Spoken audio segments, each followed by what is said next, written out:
गुरुर्ब्रह्मा गुरुर्विष्णू गुरुर्देवो महेश्वरा गुरुः साक्षात् परब्रह्म तस्मै श्री गुरवे नमः.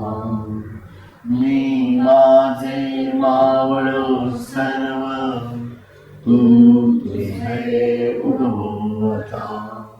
मी तू पण जगन्नाथा ओ एकची तत्वता. देव भक्त असे द्वैत अद्वयत्व न खंडिता. दाखवी देव देवेशा प्रार्थना ही तुला. सद्गुरुराम महाराज की जय. पण वारकरी असून अशा याच्यातनं माझ्या कर्मातनं मला तो पुरुषोत्तम कळतो आहे. त्याच्या मानसिकतेमधलं अक्षर ब्रह्माचं स्वरूप जेव्हा प्राकट्य साधून संपूर्ण विश्वाची निर्मिती होते आणि मी अक्षर ब्रह्म म्हणून तयार होतो आणि मी त्या अक्षर ब्रह्मातनं त्या अक्षरत्वाचा वेध घेऊन अतिमानसिक जाणीवेतल्या पुरुषोत्तमाच्या जाणीवेत जातो आणि ती पराशक्ती मला घेऊन जात असते. ती मायाच अपरा होते, अपराच परा होते आणि ती माया मला तिथं घेऊन जाऊ शकते. ती माझी आई. या जन्मासाठी फक्त माझ्या आईने मला जन्म दिला, परंतु जन्मानंतर सुद्धा मला कोण, मृत्यूनंतर सुद्धा मला सांभाळणारी कोण आहे, मला पुढचा जन्म देणारी कोण शक्ती आहे. म्हणून ती क्रियाशक्ती हे तिचं स्वरूप आहे, लक्षात ठेवा. म्हणून अपरेच्या कार्याचा विस्तार हा व्यक्त होणाऱ्या संपूर्ण ब्रह्मांडापेक्षा सुद्धा खूप मोठा आहे. अपरेचा प्रांत हा संपूर्ण निशून्य अवस्थेची जाणीव होते असते. त्या निशून्य अवस्थेमध्ये भगवान श्रीकृष्ण सातत्याने त्यांचं जीवन परेमधनं खाली येऊन कार्य करत होते. ही कृष्णाची अवस्था होती. हे जाणावं लागेल आपल्याला. आणि हे ज्ञान जोपर्यंत आपण घेत नाही याला ब्रह्मज्ञान असं म्हटलंय. म्हणून या निर्मितीचं जे गणित आहे त्याच्यामध्ये मी आहे. म्हणून ईश्वराने मला निर्माण केलेलं आहे आणि ईश्वर माझ्या आत येऊन बसलेला आहे. ती माया आहे, ती जगदंबा आहे, ती विश्वमोहिनी आहे. ती माझ्या आत कशी येते हा विषय समजून घ्यावा लागणार आहे. म्हणून या अज्ञानातनं बाहेर पडण्यासाठी आपल्याला या ज्ञानाकडे जावं लागणार आहे. आणि हे एकाग्र मनाने आपल्याला समजून घ्यावंचं. कारण का समजून घ्यायचं? कारण हे ईश्वराचं कर्म आहे. ईश्वर कसा समजणार आहे आपल्याला? आपल्याला आपला नवरा कशातनं समजतो? आपल्याला आपली बायको कशामुळे समजते? आपल्याला आपली मुलं कशातनं समजतात? आपल्याला आपले जावई कशामुळे समजतात? त्यांच्या कर्मातनं ना. म्हणून ईश्वर सुद्धा त्याच्या कर्मातनं समजून घ्यावा लागतो, लक्षात घ्या.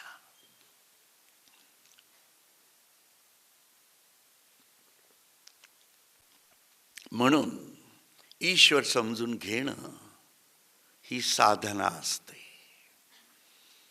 देव जाणावा लागतो, लक्षात घ्या. जाणतेनी जाणावा लागतो. आणि आपलं जाणून घेणं ही साधना म्हणजे कर्म असतं, हेही कळावं लागेल. म्हणून ईश्वराकडे जाण्याचा कर्माचा मार्ग फार महत्त्वाचा आहे. परंतु ते ईश्वर जाणण्यासाठी आहे, लक्षात घ्या. बऱ्याच लोकांच्या खूप गैरसमजुती आहेत या बाबतीत. नाही, मी ईश्वर वगैरे काही जाणत नाही. आजच कोणीतरी मला असं सांगितलं, कोणाच्या तरी बोलण्यात आलं, नाही मी ईश्वर वगैरे काही जाणत नाही, मी फक्त कर्म जाणतो आणि ते कर्म किती चांगलं करायचं वगैरे वगैरे, मग ते असं करायचं तसं करायचं वगैरे, काय what ever it may be, प्रत्येकाची कल्पना आहे. अरे पण तू कर्म करतोस, तो कर्मयोग होतोय का? तो कर्मयोग होतच नाही आहे. तू कर्मातनं काय करतो आहेस? अधिक कर्म करून अधिक फलप्राप्ती करून घेतो आहेस. ठीक आहे, तू तुझीच संपत्ती वाढवतो आहेस. तुझ्या जमिनीचा हिस्सा काढून तू देऊ शकतोय का कोणाला? तुझ्या खिशातले पैसे काढून दुसऱ्याला देऊ शकतोयस का? तेही ईश्वराच्या समर्पित जाणीवेतनं ती तुळशी पत्र ठेवून. कुठल्या कर्माच्या गोष्टीत अडकलायत आपण? हे कर्म अज्ञान कर्म आहे, लक्षात ठेवा. म्हणून या कर्माला ईश्वराच्या दरबारात स्थान नाही. पुढारी लोक सुद्धा सगळे सांगतात आम्ही कर्मयोगी आहोत. कसले कर्मयोगी? लोकांना लुबाडण्याचे कर्मयोगी. या समाजामध्ये ईश्वरी शक्तीचं म्हणजे लक्ष्मीचं स्थान हे मायेच्या जाणीवेत जेव्हा येतं ना, तेव्हा तो विष्णू नुसता बघत असतो वरून खाली, कमरेवर हात ठेवून. तो काही कोणाला सांगत नाही. तो म्हणतो मर, तुझ्या कर्मानीच मर. मग कर्माला केवढं महत्त्व येते. म्हणून कर्माचा कर्मयोग होणं याला महत्त्व आहे. कर्मी असणं हा रजोगुण आहे आणि हा रजोगुण तमोगुणाकडे जाणार आहे. अशी माणसं ख्याली खुशाली पैसे उडवणारी, गाड्यांमध्ये खर्च करणारी, स्वतःवरती खर्च करणारी, आपल्या कुटुंबावर खर्च करणारी, जास्तीत जास्त पशुवत असू शकतात. पशुसुद्धा, ती डुकरंसुद्धा त्यांच्या पिलांचं सांभाळ करत असतात, लक्षात ठेवा. त्याला अक्कल लागत नाही. मांजरी सुद्धा आपल्या पिलांना सांभाळतात. माणसं सांभाळतात म्हणजे काय, खूप डिंगा मारल्या असं वाटतं काय आपल्याला? अहो, तो जीव जगणारच आहे. मग त्या जीवाला जगण्याला तुम्ही कारण आहात. म्हणून आपल्याच वासनेतनंच आपली पोरं निर्माण झाली आहेत ना. मग त्यांचं आपण खूप चांगलं भलं केलं म्हणजे आपण मोठे झालो का? त्या कुटुंबाला सुद्धा ईश्वराकडे घेऊन जाऊ शकत असाल तर मोठे होऊ शकणार. म्हणून आपण उद्धारलात आणि सगळ्यांचा उद्धार करणारा तो खरा संत म्हटलं जातं. या सर्व गोष्टी किती महत्त्वाच्या आहेत आणि जीवनाशी निगडीत आहेत, लक्षात ठेवा. म्हणून प्रथम स्वतःचा शोध घ्या आणि त्यासाठी काळाची भूमिका पण महत्त्वाची आहे. आपल्याला काळ सुद्धा कळलेला नाहीये. आपल्या जीवनात कसा काळ सरकून गेला हे तरी आपल्याला कधी कळलं का? लहानाचे मोठे झालो, मोठे झाले म्हणून अहंकार मोठा वाढला, वासनेतनं वासना वाढत गेल्या, विषयातनं विषय वाढत गेले आणि व्यावहारिक बुद्धीतनं मी माझ्या अहंकारातनं अहंकारच वाढत गेलो. समोरचा माणूस अहंकारी आहे म्हणून मी माझा अहंकार त्याच्यावर स्वार करून मी अधिक अहंकारी झालो. शेजारच्या घरात टी व्ही आला म्हणून त्याच्यापेक्षा मोठ्या आकाराचा मी टी व्ही आणतो. हे माझ्या अहंकाराचं दृश्य स्वरूप आहे. त्याच्या जमिनीत असं पीक आलं म्हणून मी असं केलं, मी त्याच्यापेक्षा मोठा झालो, मी कर्मी झालो. छे छे छे छे छे छे. ईश्वराच्या दरबारात हे मंजूर नाही. हे अध्यात्म होऊच शकत नाही. म्हणून अध्यात्म हे खूप प्रगल्भ आणि सडेतोड जाणीवेतनंच इट्स अ स्वोर्ड. म्हणून अर्जुनाला ही स्वोर्ड म्हणजे योद्ध्याचं धनुष्य बाण म्हणा, तलवार हातात घ्यावी लागलेली आहे.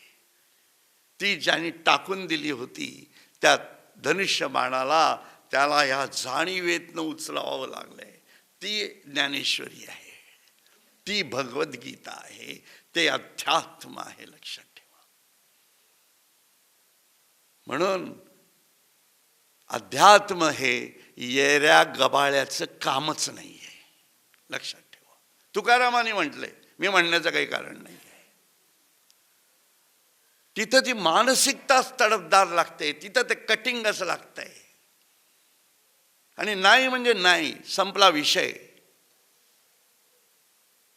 इतक्या आपल्या भूमिकेना स्पष्टता आणावी लागणार आहे. माझा काळ चाललेला आहे, माझा वेळ जातोय, तो मी ईश्वरासाठी घालवतोय का घालवत नाही आहे?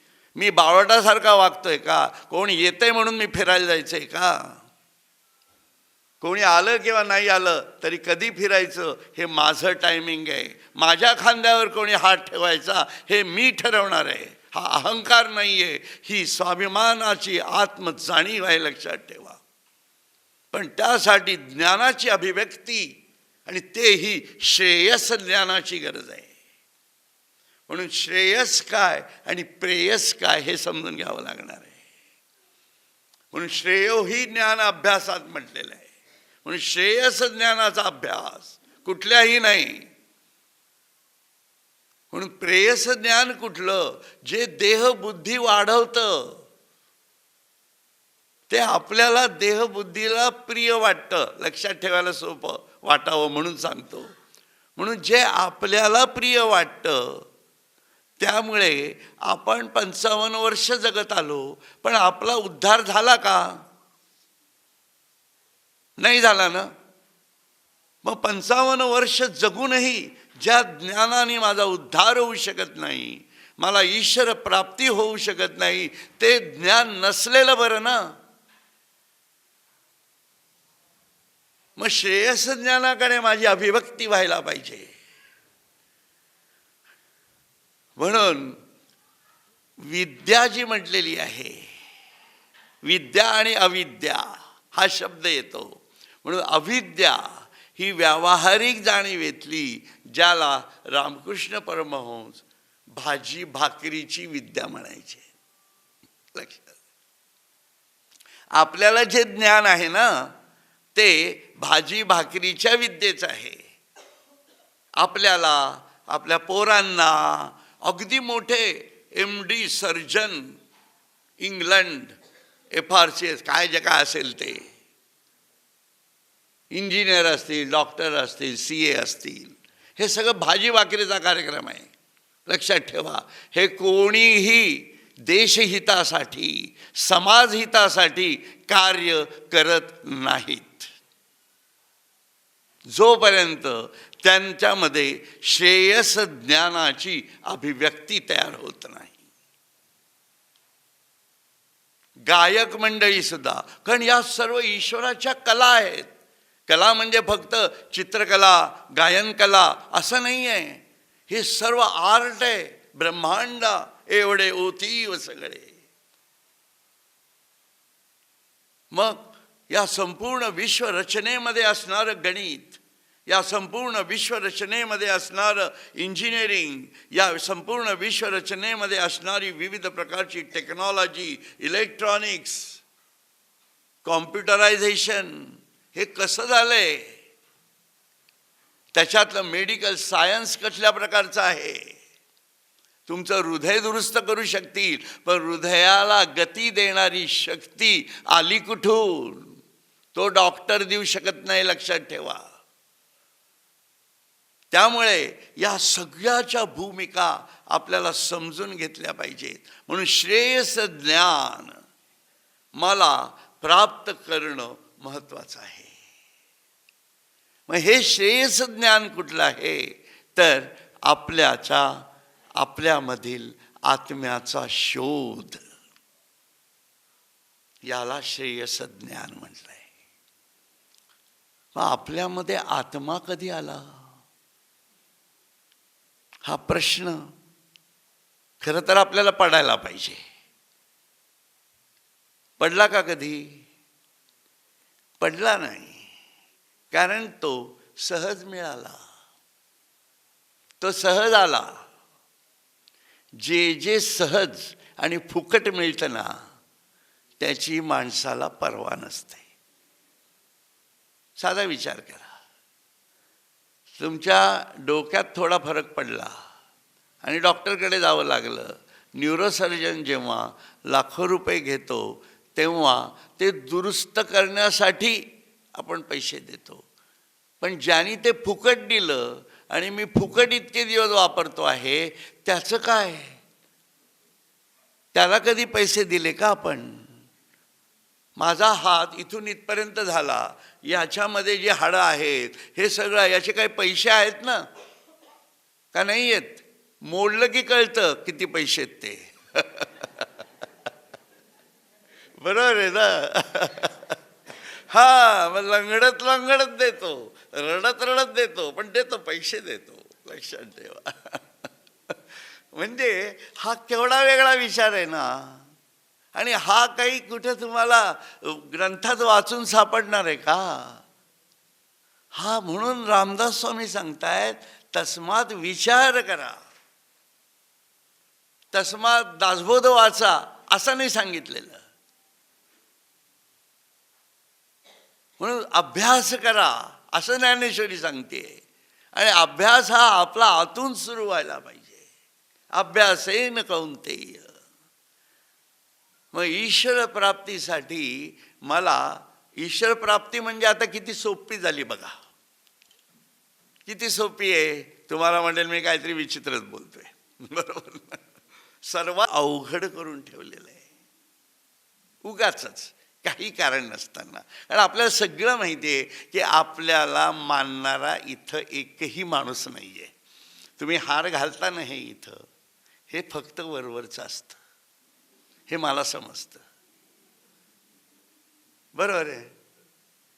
मी उद्या हेच प्रवचन पुण्याला दिलं तर तुम्ही येणारच का सगळे? तुम्ही म्हणाल आम्हाला ऑनलाईन दाखवा.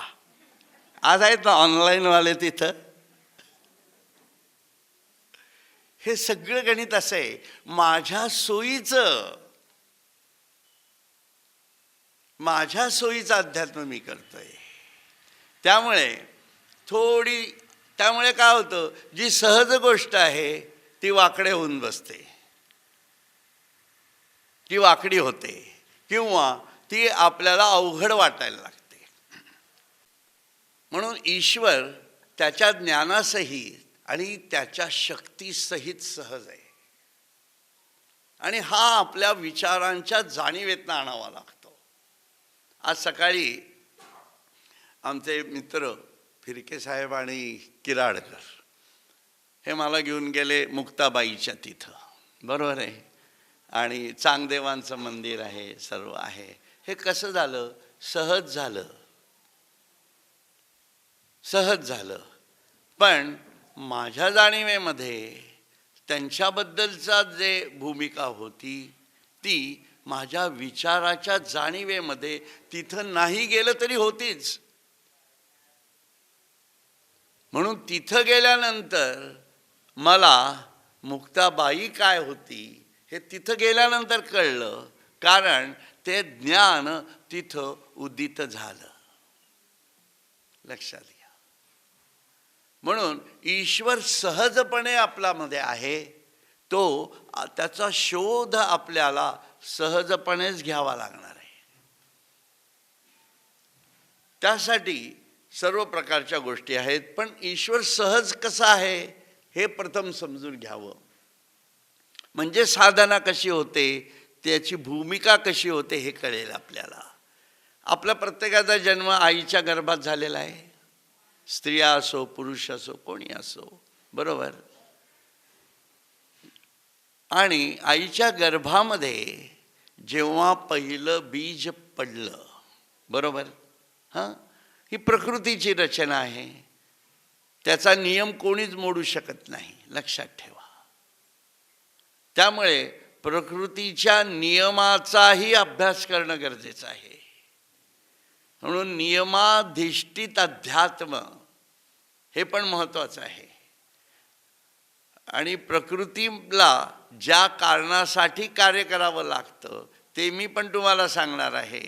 आणि प्रकृती कुठल्या कार्यासाठी कार्य करते ते पण आपल्याला समजून घ्यावं लागणार आहे. तर हा शोध उद्यापर्यंत पूर्णत्वापर्यंत जाईल. समाधी अजून लांब आहे. त्यामुळे हा जो आत्म्याचा शोध आहे, हा आत्मा आपल्या आत आला कधी?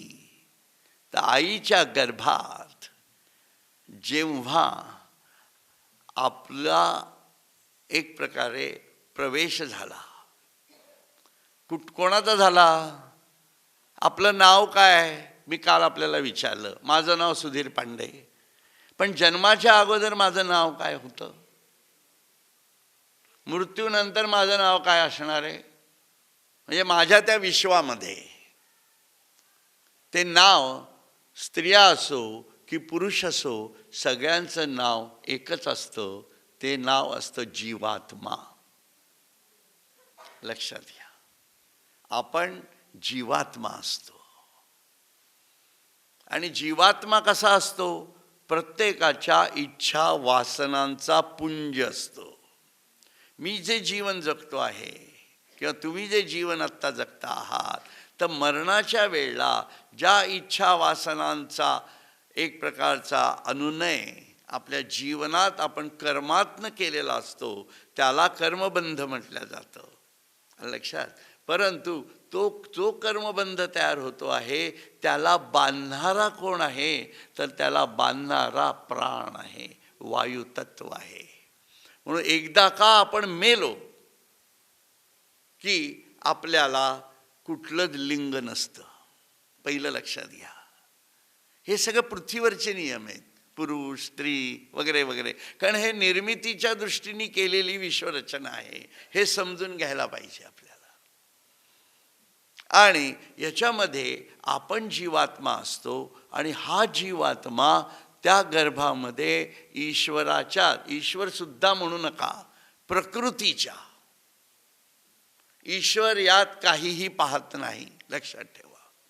प्रकृती जगदंबा म्हणून ईश्वरी शक्ती ही ईश्वराच्याच ज्ञानाला विभाजित करून कार्य करत असते. हे कळावं लागणार आहे. म्हणून ज्ञान जे आहे ते ईश्वराचं विभाजित स्वरूप आहे. म्हणून त्या ज्ञानाच्या जाणीवेतनंच आपल्याला हे शरीर प्राप्त होत आहे. नाही तर हे हात, डोळे, पाय, शरीर हे कुत्र्यासारखे का नाहीत आपले? विचार करायला पाहिजे ना. आपण कुत्रा का झालो नाही? आपण डुक्कर का झाले नाही? असे विचार येतात का आपल्या मनात? कोंबडी का झालो नाही? शेळ्या का झालो नाही? आपण होऊ शकतो. ते कसे होऊ शकतो हा विचार सगळा परत प्रारब्ध संचित क्रियमाणाचा असतो. मग या विचारात जेव्हा जातो तेव्हा मग आपल्याला कळतं की मांसाहार का करायचा नाही. म्हणून ही आतनं उमलणारी रचना आहे. तुम्ही एखाद्या मांसाहारी माणसाला सांगाल तर त्यांनी काय होतंय, त्याच्या सांगण्याच्या भानगडीतही पडू नका. मी तर या मताचा आहे. खातच ना खा, अरे भरपूर खा. अगदी पोट फुटलं की मग कळेल काय होतं ते, मग आठवेल देव, मग कळेल कशाने काय झालं ते. होऊ द्यात. कारण सगळ्यांना सांगण्यासाठी अध्यात्म नाहीच आहे या जगात. लक्षात ठेवा. अध्यात्म हे काही सगळ्यांना सांगण्याचा विषयच नाही. जो जाणू शकतो त्याच्यासाठीच अध्यात्म आहे. ज्याला काही स्वतःच्या जीवनात विकास करायचा आहे त्याच्यासाठीच अध्यात्म आहे. ज्ञानेश्वरांनी सगळ्यांना ज्ञानेश्वरी सांगितलेलीच नाही आहे. जे काही त्या काळात त्या मंदिरामध्ये काय 10-15 डोके असतील तेवढ्याच लोकांना सांगितलं आहे. त्याच्यामुळे अशी कल्पना अजिबात करून घेऊ नका. त्या मानाने आजच्या प्रवचनाला खूप लोक आहेत.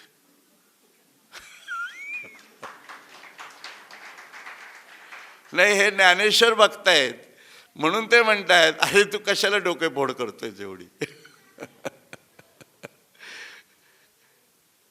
हरकत नाही, पण आपण अर्जुनापेक्षा मोठे आहोत असं मी काल म्हटलेलं आहे. आलं का लक्षात?